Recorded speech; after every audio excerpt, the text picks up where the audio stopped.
You were softer once, before you learned to hide it, before someone made you feel that the gentleness in you was something to be ashamed of. You gave freely. You trusted easily. You believed that if you opened yourself fully, the world would hold you with care. And then someone proved you wrong. They didn't just reject you. They went deeper. They found the parts of you that were most tender, most honest, most pure, and they hurt you there. And you've been asking yourself ever since, why? Why do people wound the very things in us that should be sacred? Why does cruelty seek out innocence? Why does the world punish those who refuse to become hard? Søren Kierkegaard understood this. He wrote about despair as a sickness of the self, a condition where we cannot bear to be who we are. But he also understood something darker, that sometimes the despair is not only within us, sometimes it lives in others. And when they encounter someone who has not yet succumbed to that despair, someone who still carries purity, softness, hope, they feel confronted. Your openness reminds them of what they have lost. Your vulnerability exposes their armor. And so they strike, not because you deserve it, but because they cannot stand to see in you what they have buried in themselves. Kierkegaard spoke of the anxiety that comes with freedom. To be free is to be responsible for your own becoming. It is terrifying. Most people choose not to bear it. They numb themselves. They conform. They harden. They let the world tell them who to be, and they call that safety. But you, in your purity, in your refusal to close off, you chose differently. You remained open. You remained yourself. And that is why they hurt you. Because your existence is a silent accusation. You are proof that another way is possible. And that terrifies them. Think about the moment it happened. The moment someone you trusted turned your softness into a weapon against you. Maybe they mocked the way you loved. Maybe they dismissed your dreams as naive. Maybe they told you that your sensitivity was weakness. Maybe they took the story you shared in confidence and used it to humiliate you. Maybe they saw you cry and felt disgusted instead of compassion. You were not prepared for that. Because you believed that if you were honest, if you were good, if you were kind, the world would reciprocate. But the world does not work that way. And Kierkegaard knew this. He wrote that the crowd is untruth. That to stand alone, to be oneself, is to be misunderstood, rejected, even hated. Because most people do not want the truth. They want comfort. And your truth made them uncomfortable. You started to wonder if it was your fault. If you were too much. Too sensitive, too emotional, too open. You began to edit yourself, to shrink the parts of you that had been hurt. You built walls where there had been windows. You learned to laugh when you wanted to cry. You learned to be cold when you wanted to be warm. You told yourself this was maturity, growth, protection. But Kierkegaard would call it despair. The despair of not willing to be oneself. You became afraid of your own heart. You punished yourself for the crime of having been wounded. And in doing so, you finished the work your betrayer started. You hurt yourself in the same place they did. Here is the unbearable truth. The person who hurt you was once like you. They too were soft. They too were open. And someone hurt them. And instead of grieving that loss, instead of honoring the part of themselves that was destroyed, they declared war on it. They decided that softness was the enemy. That vulnerability was foolishness. That purity was weakness. And when they saw it in you, it enraged them. Because you were living proof that they did not have to become what they became. That they chose their hardness. That they are responsible for their own despair. And so they tried to kill it in you. Because if you survive with your heart intact, their entire philosophy crumbles. Kierkegaard wrote about the leap of faith. Not faith in God necessarily, but faith in existence itself. Faith that even in the face of absurdity, suffering, and betrayal, it is still worth it to be yourself. To love. To remain open. To refuse despair. This is not optimism. Kierkegaard was not an optimist. He knew that life is suffering. That freedom is burden. That to be conscious is to be in anguish. But he also knew that the only way to live authentically is to accept all of this and choose yourself anyway. To stand in the wound and say, I will not close. I will not harden. I will not become what hurt me. But you are tired. You have tried to remain soft and it has cost you so much. You have been betrayed by friends who envied your openness, by lovers who felt threatened by your depth, by family who wanted you smaller, by a world that rewards performance over presence. And you are starting to believe that maybe they were right. Maybe purity is just another word for ignorance. Maybe kindness is just weakness in disguise. Maybe the only way to survive is to become like them. To hurt before you are hurt. To close before you are rejected. To kill your own softness before someone else does. Let me tell you a story. There was a child who loved the rain. Not the idea of rain, but the rain itself. The coldness, the wildness, the way it made everything quiet. While other children ran inside, this child would stand in the storm, arms open, face turned to the sky, completely unafraid. The adults found this strange. They worried. They scolded. They said the child would get sick. But the child did not care. Because in the rain the child felt alive. Felt connected to something vast and true. One day the child's friend saw this. And instead of wonder, the friend felt shame. Because the friend had learned to fear the rain. To see it as inconvenience. As something to hide from. And so the friend mocked the child. Called the child foolish. Told everyone at school. Made the child's joy into a joke. And the child stopped standing in the rain. Not because it stopped loving it, but because it learned that loving something purely makes you a target. That child is you. The rain is whatever you loved before the world taught you not to. And the friend is everyone who hurt the pure parts of you because they could no longer access the pure parts of themselves. You stopped standing in the rain. But the rain never stopped falling. And somewhere inside you, there is still a part that remembers what it felt like.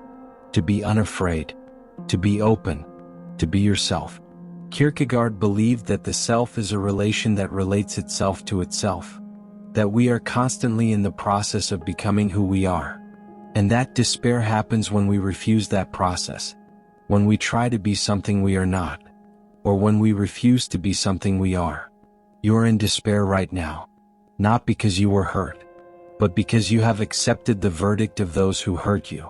You have agreed with them that your purity was the problem. That your openness was naive. That your softness was weakness. And in doing so you have abandoned yourself. Here is the darkest part. You are doing to yourself what they did to you. You are punishing your own heart. You mock your own feelings. You dismiss your own needs. You tell yourself to be stronger, harder, less sensitive. You have internalized their cruelty and made it your own voice. And every day you do this, you betray yourself more deeply than they ever could. Because when they hurt you, it was their choice. But when you hurt yourself, it is yours. Kierkegaard wrote that purity of heart is to will one thing. To be undivided. To stop living in contradiction. You cannot heal while you are still agreeing with the people who wounded you. You cannot become whole while you are at war with your own softness. You must choose. Will you honor the part of you that was hurt? Or will you finish the job your betrayer started? The path forward is not to become invulnerable. That is not strength. That is death.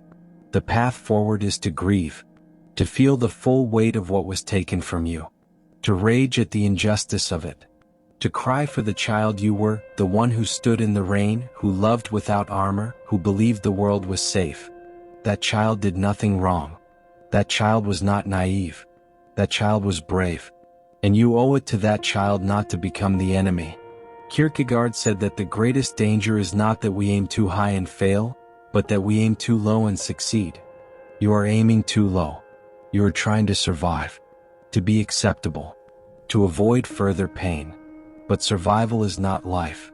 And avoiding pain is not peace. You were not made to be small. You were not made to hide. You were made to be exactly as deep, as feeling, as intense, as pure as you are. And the fact that this world punished you for it does not mean you were wrong. It means the world is sick. So what now? You cannot go back to who you were. Innocence, once lost, does not return. But you can go forward into something else. Not hardness, not bitterness, but a kind of scarred openness. a purity that knows the cost and chooses itself anyway. Kierkegaard called this the movement of faith, to believe even without certainty that your existence matters, that your softness is not weakness but courage, that to remain yourself in a world that wants you edited is the most radical thing you can do. You will be hurt again. That is the cost of staying open, but you will also love again, feel again, connect again, and that is worth it, not because it will be easy, but because it will be true. And Kierkegaard believed that truth is subjectivity, that the deepest truth is not out there in some system or doctrine. It is in here, in the way you choose to live, in the way you treat your own heart, in whether you have the courage to be despised by the crowd for the sake of remaining yourself. They hurt the pure parts of you because those parts threaten them, because your light exposed their darkness, because your openness shamed their walls, because your love reminded them of their own capacity for it, and they could not bear the responsibility. But you do not have to carry their despair. You do not have to become what they became. You can choose differently. You can let the wound remain a wound without letting it define you. You can be soft and strong, vulnerable and whole, hurt and still here. There is a passage in Kierkegaard where he speaks of the knight of faith. This is not a warrior, not someone who conquers through force. The knight of faith is someone who looks ordinary, who lives an ordinary life, but who carries within them an extraordinary commitment. The commitment to remain themselves despite everything, despite rejection, despite misunderstanding, despite the world's insistence that they become something else. You can be that. You can walk through this world with your scars visible and your heart still beating and your capacity for love still intact. And that is not weakness. That is the most profound strength there is. Think of all the people who have touched your life with their openness. The friend who cried with you. The stranger who smiled at the right moment. The artist who created something so honest it made you feel less alone. These people were not invulnerable. They were not hard. They were people who chose again and again to remain soft in a hard world. And they changed you. They reminded you that tenderness still exists, that connection is still possible, that you are not insane for wanting depth in a shallow world. You can be that for someone else, but only if you stop betraying yourself, only if you stop agreeing with the people who hurt you.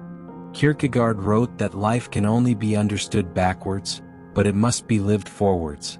You cannot change what happened to you. You cannot undo the betrayal. You cannot return to the innocence you had before you learned that the world could be cruel. But you can decide what you do with that knowledge. You can let it harden you, or you can let it deepen you. You can become bitter, or you can become wise. You can close off, or you can open differently, with boundaries, with discernment, but still open. The people who hurt you want you to believe that the problem was your purity, that you were foolish for trusting, naive for loving, weak for feeling. But the problem was never you. The problem was that they could not tolerate their own reflection in your eyes. You reminded them of who they used to be, and they hated you for it. But that is their burden to carry, not yours. You have spent so long trying to protect yourself from being hurt again that you have forgotten what you are protecting. There is still something in you worth protecting, something that survived, something that refuses to die no matter how much you neglect it. That is the part of you that still cries during movies, that still notices beauty, that still hopes even when hope seems foolish. That part is not weakness. That part is your soul, and it has been waiting for you to come back. Kierkegaard believed in the concept of repetition, not as in doing the same thing over and over, but as in reclaiming what was lost, taking back what was stolen, returning to yourself not as you were but as you can be. This is not about becoming innocent again. It is about becoming whole. It is about integrating the wound into who you are without letting it consume you. You are allowed to be both hurt and healing, both wounded and growing, both scarred and soft. The world will not applaud you for this. The people who harden themselves will still mock you. They will call you naive, idealistic, too sensitive. Let them. Their judgment is not about you. It is about their own fear, their own despair, their own refusal to be free. You do not need their permission to be yourself. You do not need their approval to remain open. You only need your own commitment, your own faith, your own willingness to stand in the rain again. Here is what they do not tell you about healing. It is not linear. It is not clean. It is not about closing the wound and moving on. It is about learning to live with the wound, to carry it without letting it define you, to honor the pain without drowning in it, to say, yes, I was hurt. Yes, it changed me. Yes, I am still here. And I am still choosing love, still choosing openness, still choosing myself, even when it is hard, especially when it is hard. Kierkegaard wrote that the self is not something we are born with but something we must become. You are in the process of becoming, and that process is painful, but it is also sacred. You are choosing who you will be in the aftermath of betrayal. Will you become hard, or will you become deep? Will you close off, or will you open with wisdom? Will you abandon yourself, or will you come home? The rain is still falling, and you are allowed to stand in it again. Not because you have forgotten what happened, but because you remember. You remember who you were before the world taught you to hide. And you remember that person was not wrong. That person was beautiful. That person was brave. And that person is still inside you, waiting, hoping, believing that maybe, just maybe, you will choose them again. Choose yourself again. Choose love again. Despite everything. Despite the pain. Despite the risk. Because that is what it means to be alive. That is what it means to be free. That is what it means to be yourself. If this video spoke to the part of you that feels alone in your depth, subscribe. Not because I need you to, but because you deserve to be reminded that your inner life matters. That your questions are sacred. That somewhere there are others who feel what you feel. Kierkegaard wrote for the individual.